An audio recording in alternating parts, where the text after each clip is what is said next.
আসসালামু আলাইকুম। আজকেও ছাদে আসলাম সকালবেলা। দেখেন কত সুন্দর পুঁই শাক। আমার একটা গাছ এ জায়গায় গ্রামে। আর এখন তো বর্ষাকাল, চারদিক তলানো, আর তরকারি অনেক দাম, অনেক অনেক। কালকে আমাদের দোকানের সামনে আসছে কুমড়ো শাক। 70 টাকা কেজি। তা মাশাআল্লাহ। আমার এই যে ভেন্ডি গাছ, ভেন্ডি খাই মাঝে সাঝে। পরশু দিনও নিয়েছি, বা কালকে নিয়েছি, পরশু দিন কালকে নিয়ে এই মাছের পাশে দিয়ে রান্না করছি, খুব মজা হয়েছে। আর এইখানে দেখেন আমার এই যে লেবু গাছে যে লেবু হয়ে গেছে, এই দেখেন লেবু একদম হয়ে গেছে। ও ভিতরে একটা ফুল পড়ে গেছে, আর 3টা ফুল আছে, আর ফুলগুলা বেলি ফুলের মতো গ্রান। আর এই যে দেখেন 2টা লেবু আছে।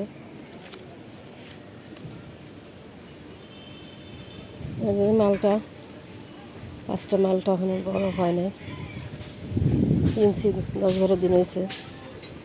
আর এই দেখেন করলাম না মিষ্টি কুমড়া শাক, 70 টাকা কেজি। এই দেখেন আমারও 2-3টা হয়েছে, এই যে একটা। তা আমার তো মাচা নাই রোদে, বেগুন গাছে দিছি। আর এখানে একটা ডোগা। আর কুমড়া শাকে চিংড়ি মাছ দিয়ে ভালো লাগে, মোটামুটি খাইতে খুব ভালো লাগে। এখন ছেলে 2টা খায় না, কিন্তু আমি একটু খাই। এখন এত দাম, তাই আমি কিনি নাই, না কিনে চলে আসছি। যখন তো মাচা নাই আমার, আমার সিম গাছগুলো নষ্ট হয়ে যেতেছে, পোকে নষ্ট করে ফেলাইতেছে। কী দেব ভাবতেছে যে কী দেওয়া যায়। একজনে বললো যে ছাই, চুলোর ছাই উপরে ছিটাই দেন, তাহলে পোকে আর আসবে না।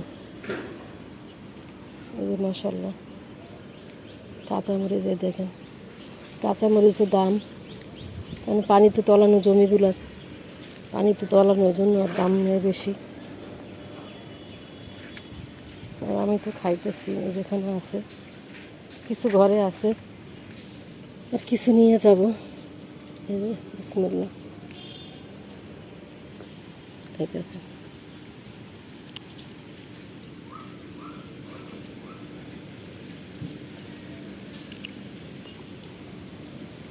এই যে মাশাআল্লাহ।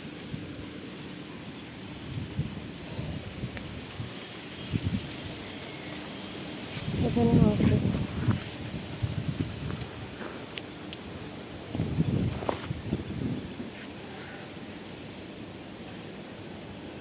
এখনো ভেন্ডি আছে, ছোট ছোট, বড় হয় না।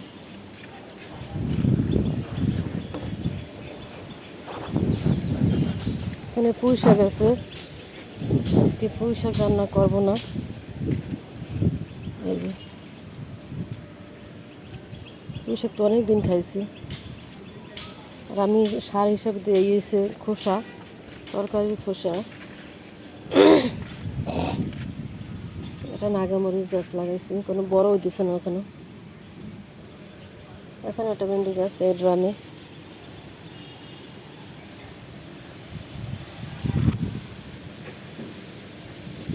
কাঁচামরিচ এখানেও আছে, আর ছিড়ব না, কারণ ঘরে আছে, কালকে ছিঁড়ছিলাম। এখানে একটা মানে পাইছি যে পেয়ারা গাছটা মাশাআল্লাহ বড় হয়েছে, একটু অনেকটাই বড় হয়েছে। আমার বড়ই গেছে, আমার 1.5 মাসও হয় নাই, কত বড় হয়ে গেছে। এখানটা কাঁচামরিচ পাইকে গেছে, মাশাআল্লাহ এত বড় হয়ে গেছে। ছোট একটা বালতিতে, দেখি কি বলে, ড্রামে নাহলে নিচে লাগাই দেবে, নারকেল গাছের পাশে। নারকেল গাছ তো শিকড় আছে। এই দেখেন আমার কদু গাছ, পোকা। কদু গাছটা আল দিছে, আমার ফুটো করে দিছে, জানি না হবে কি না। আর এখানে অনেক পুরুষ ফুল, তখন পুরুষ ফুল দরকার ছিল, তখন হয় নাই, আর এখন তো হইতেছে। আর কদ্দু তো পরাগম করতে পারলাম না, আর ফুটাও করে দিছে। আর এখানে আছে উস্তা, এই যে উস্তা, এই যে পোকা লাগিয়ে গেছে দেখেন, এই যে পোকা ফুটো করে দিছে। এখানে একটা ছিল, এই যে এখানে আরও আছে, এই যে ফুটো করে দিছে, এই যে নষ্ট করে ফেলেছে। এই যে একটা আছে। আর আজকে কিছু শাক নেব, আমার স্বামী উঠলে কিছু শাক, এই শাক কী বলে, সজনে শাক। এখানে আরেকটা গ্রামের ভিতরে ভেন্ডি গাছ, সজনে শাক দিয়ে আর কটা লাউ শাক, লাউ পাতা নেব, 4-5টা লাউ পাতা দিয়ে এই ভৈরের ভিতরে, ভৈরে শাক ভৈরে কুচাবো, কুচাই রান্না করবো। মাশাআল্লাহ, খাইতে ভালো লাগবে খুব।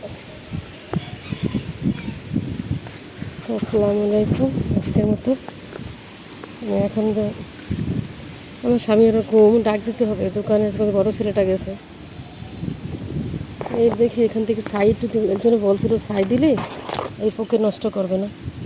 আমি পাতাগুলো সব নষ্ট করে রাখতেছি, পাতার নিচে ছোট ছোট ছোট পোক। একটু দেখাই দাঁড়ান আপনাদের, ছোট ছোট পোক সাদা সাদা, কেমন করে খায় চুষে শুষে, পাতাটা খাইয়ে ফুটো করে দিতেছে। দেখাতে পারতেছি না, এখন দেখতেছি না, আসার সময় দেখছিলাম একটার মধ্যে, যাই হোক এখন পাইতেছি না। আসসালামু আলাইকুম, ভিডিওটি সম্পূর্ণ দেখবেন, আর যারা নতুন এরা সাবস্ক্রাইব করবেন, যারা পুরনো এরা লাইক দেবেন বেশি বেশি। আর হচ্ছে আমার ছাদ বাগানটা কেমন হয়েছে কমেন্টে জানাবেন।